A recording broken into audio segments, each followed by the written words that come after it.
Good morning, everyone. Be my Valentine. Oh, we're not there yet. Be my Valentine. There we are. Do you love your life? Do you love your life? Really, really love it. You are meant to, you know. In fact, a life you love to live is your divine birthright. Why else would we be here? This is our focus this month. Author James Redfield wrote in the Science of Mind magazine that consciousness is contagious. He wrote it that it's like a virus, and in a good way, not like the measles. No. Realizing that as we individually love our lives, we affect the collective well-being of all humanity, realizing that as we live more fulfilled, joyous, complete lives, we up-level, I love that word, we up-level the vibration of all humankind. That's our job. This month we'll focus on our individual lives and how we can experience loving them on a day-to-day, hour-by-hour, actually minute-by-minute basis. This month we are focusing on loving our lives so that life on this planet for everyone becomes more loving. Now this week, what are we celebrating? Valentine's Day.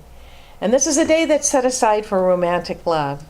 Valentine's Day could be a day that we love, or maybe not so much, depending on where we are. For those not in a romantic relationship, or those who may be in one that's having a few challenges, or someone who's not in a relationship but wanting one, or for someone who recently lost a love, Valentine's Day may be a day of sadness, regret, or even anger. But if we have chosen to love our lives and therefore support the upward evolution of humankind, then this day is a day to be loved as well. So we're broadening. That's why they created chocolate. Yes, we're broadening our viewpoint of this. This morning, Endorphins are released or something. yes, this morning, and that is dark chocolate, by the way. I made sure I got dark chocolate. It's healthy for you, they said. I read it on Facebook. Anyway, So it must be so. it must be so. This morning, my plan is to turn the tables on the notion that Valentine's Day is only for romance, and instead make it a day of love for us all, as we reclaim the love we brought into the world at birth, and the power at our fingertips when we express it. So I want to say that last part just again. Today we shall reclaim the love we brought into the world at birth, and tap into the power at our fingertips when we express it. Rhonda Byrne in The Power wrote, "You came into this world with your love, and it is the only thing that you take with you. While you are here, every time you choose the positive, every time you choose to feel good, you are giving your love, and with it you light up the world. And everything you can wish for, everything you can dream of, everything you love will follow you wherever you go." Isn't that beautiful? I love that. Ernest Holmes in The Sermon by the Sea, and this was a seminar in 1959, he said, "Find me someone who has given all that he has to love, and I will have found the lover of my soul." Why? Because he will have revealed to me the nature of God and proved to me the possibility of all human souls. What is true for one must be true for all. So where do we start with this then? You may be familiar with the passage in the book of Matthew in which Jesus was being grilled by a scholar, asking what the greatest commandments were. And he replied, "Thou shalt love the Lord thy God with all thy heart, and with all thy soul, and with all thy mind. This is the first and greatest commandment. And the second is, thou shalt love thy neighbor as thyself. On these two commandments hang all the law and the prophets." When we think of the passage, "Thou shalt love thy neighbor as thyself," the emphasis is most always on the part of loving thy neighbor, right? And while loving thy neighbor is of course important, the key is that in that passage is to love thy neighbor as thyself. We have to do first things first. First things first. You must love yourself first in order to love your neighbor. Said another way, you will love others as you love yourself. And as you love yourself, you reveal your true God self. You connect with the source of eternal love within you. But something stands in our way of this. It stands in our way all of the time. After 15 years of ministerial service, I've come to know something very clearly. One of the biggest challenges we face as human beings is not loving ourselves. It may be disguised as comparing ourselves to others and always coming up short, or feeling like we never get a break in life, or not feeling valuable or valued, or thinking we really aren't supposed to be happy, or thinking that nothing we ever do will really be good enough, or feeling like we just don't fit in, or thinking that things are just never going to seem to turn out for us. All of those notions are symptoms of not loving yourself. Loving yourself, not in an egotistical way, but in a God way, is the key to loving life, which is the key to conscious evolution. Wow, if only we knew how much God loved us, right? We are the beloved. In a few minutes, we're going to do something to move us all into a greater experience of self-love. It's a powerful experience of self-love where we can become our own Valentines. We're going to become our own Valentines today. But before we do that, I want us to explore a powerful concept that comes from a wonderful author and speaker, David Friedman. He was the author of The Thought Exchange. It doesn't matter what you have thought, felt, believed, or manifested before, you can change it. Isn't that great? We're not stuck. Yes, it is a book. We can look at that book. But the question is, at which of these points can you actually make a change? Let's explore this. Can you change at the level of manifestation? Temporarily, perhaps, but not for the long term. Remember, manifestation is the effect, not the cause. So we might be able to change the effect, but if we don't change the cause, it's not going to stay stuck.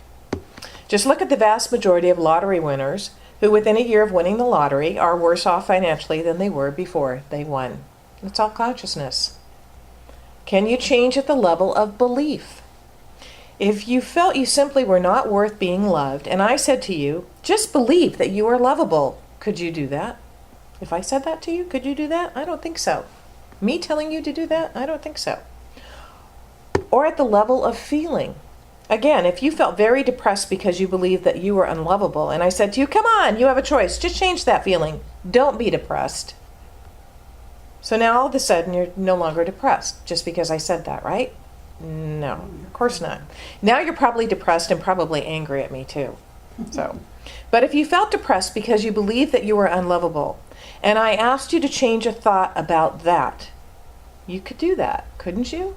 You could change a thought about that. You can change at the level of thought. And if you keep yourself aligned long enough with a new thought, a new feeling will emerge. And the new thought combined with a new feeling will birth a new belief. And the new thought with a new feeling combined with a new belief will create a new manifestation. Because you have now completely up-leveled the vibration or wavelength that you were on before, and you attract different experiences. The fact is, we are either in a state of love and harnessing the force of love, or we are not. So if your life is not filled with love, it doesn't mean that you're not a good and loving person. The problem is that most of us have thoughts, feelings, beliefs, and actions of love, and then stop having them hundreds of times a day. We don't give love long enough for the force of love to move through our lives. One moment we express love through a warm hug with a loved one, and then we stop expressing love within a minute when we get annoyed that we can't find our car keys, or our car keys get stuck in our car. We express love when we laugh with a coworker, and then we stop expressing it when we get frustrated when the copy machine jams. That happened last week. We express love when we are feeling good about a project well done, and then we stop when we start to feel overwhelmed about the next project. And so it continues all day long. We express love and then we stop. We express love and then we stop. We express love and then we stop over and over and over again. Or we catch ourselves and we choose not to, like was the example today that both Russell and Suzanne shared. It's like, I noticed I didn't get upset. Awesome, you kept that love flowing. New Thought pioneer Ralph Waldo Trine once said, "The life that goes out in love to all life is a life that is full, rich, and continually expanding in beauty and in power." And Rhonda Byrne in The Power also writes, when people reach the tipping point of giving more love than negativity, we will see negativity vanish from the planet at a rapid rate. Imagine it. Imagine that. Every single time you choose to give love, your love is helping to tip the entire world into positivity.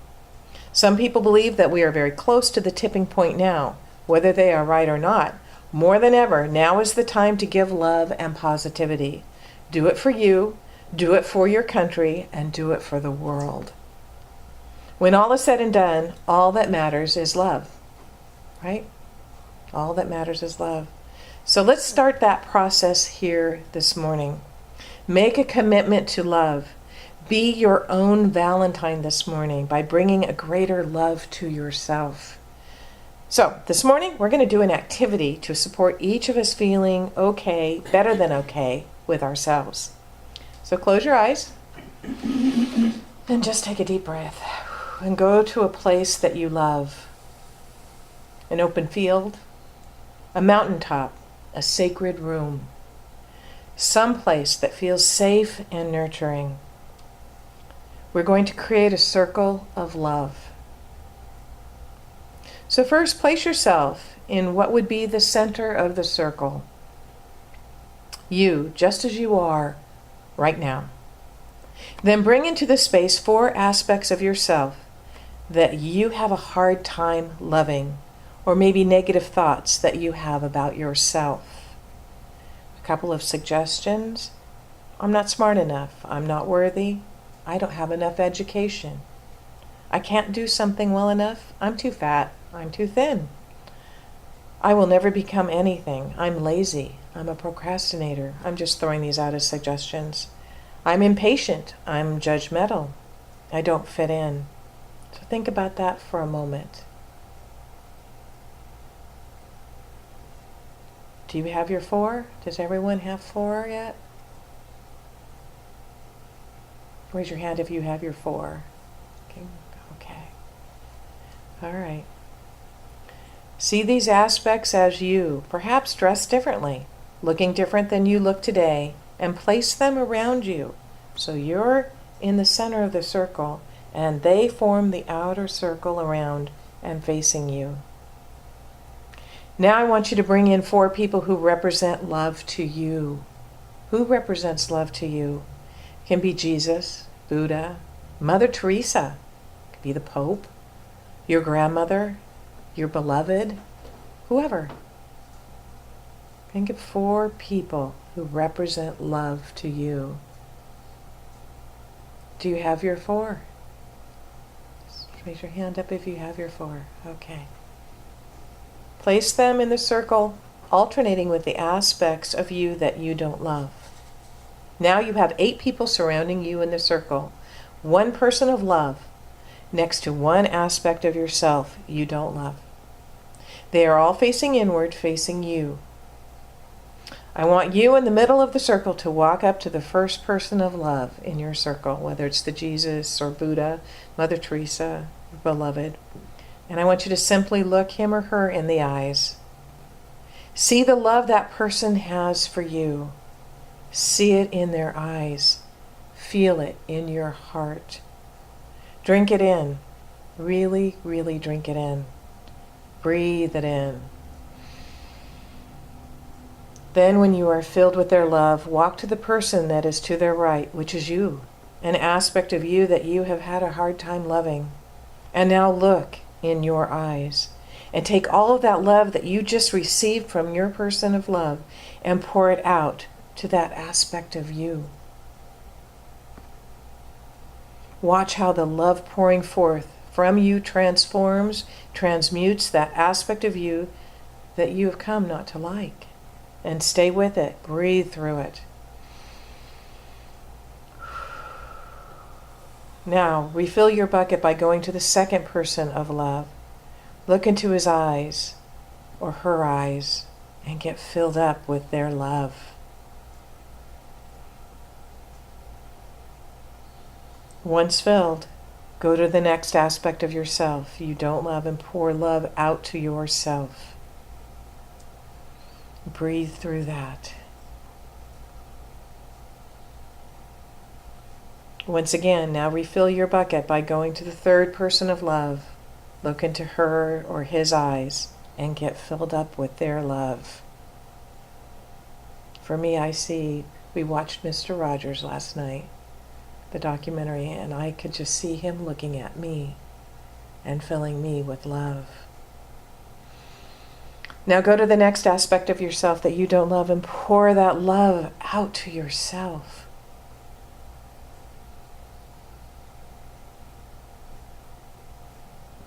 And again, refill your bucket by going to the fourth person of love and look into his or her eyes and get filled up with their love.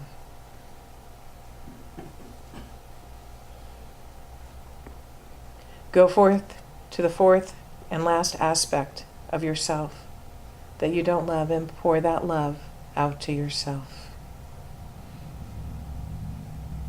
Feel how good that feels.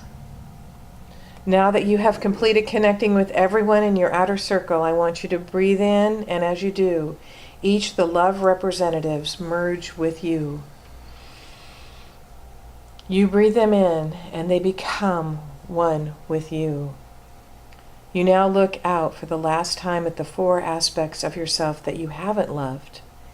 You and your four beings of love merged as one look at the aspects of yourself you haven't loved.